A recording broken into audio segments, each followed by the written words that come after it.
Enfin la Ligue 1, ça fait quand même plaisir de pouvoir recommencer à faire des afters avec comme base des matchs. Donc là on a vu le match d'ouverture qui a été un très beau match, vivant, plein d'imperfections des deux côtés, défensivement au milieu, des blocs pas encore très bien équilibrés, mais on a vu des deux équipes qui avaient envie d'attaquer, qui avaient envie de jouer, et même si c'était maladroit, les intentions étaient là, et ça fait plaisir de retrouver notre bonne vieille Ligue 1, nouvellement Ligue 1 Conforama.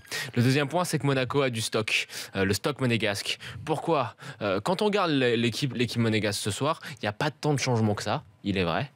Mais je trouve que les nouveaux, qui ont fait leur petite apparition, que ce soit en début de match, je pense à Georges qui a remplacé Benjamin Mendy, ou à Tielemans qui est rentré en cours de match, ou alors Saint-Maximin ou Ronny Lopez qui a commencé le match, c'est des nouveaux joueurs par rapport à l'année dernière, et je pense que Monaco a de quoi faire, qu'il y a du talent.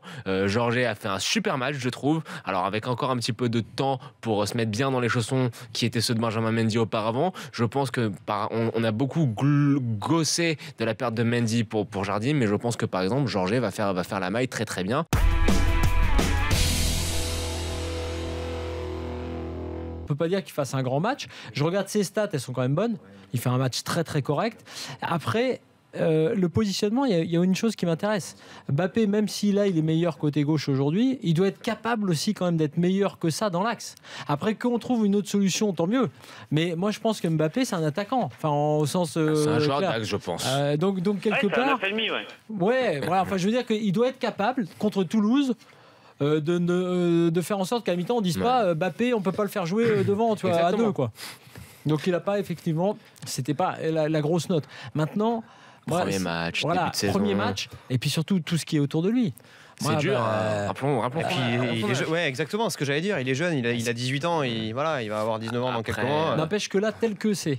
Et je dirais même que Neymar, dans le contexte, ça joue. Alors ça joue pas seulement parce que le Barça cherche un joueur, mais ça joue pour un jeune joueur. Parce qu'il se dit, les opportunités, faut les prendre.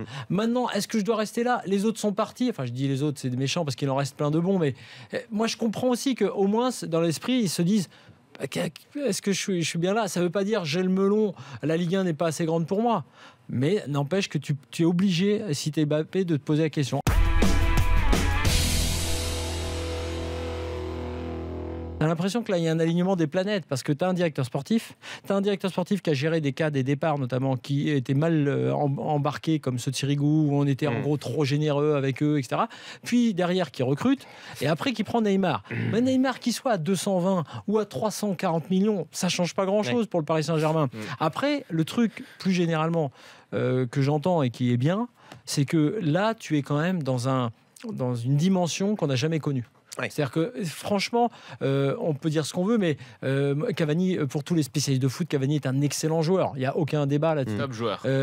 Mais Neymar, il réunit tout. C'est-à-dire que moi, quand j'ai vu Neymar en 2014 au Brésil avec sa sélection, que j'ai vu qu'il avait les épaules pour être le taulier mental d'une équipe qui justement est Thiago Silva. Alors qu'il avait 21 ans à l'époque. Alors qu'il avait 21 ans. Quand tu vois ce que fait ce mec, c'est-à-dire que ce gars-là, il a réussi à s'imposer à Barcelone. Il a réussi à s'imposer dans la sélection brésilienne. Combien on a dit de joueurs en sélection que ça allait être les nouveaux Zico, les nouveaux Pelé, les nouveaux machins.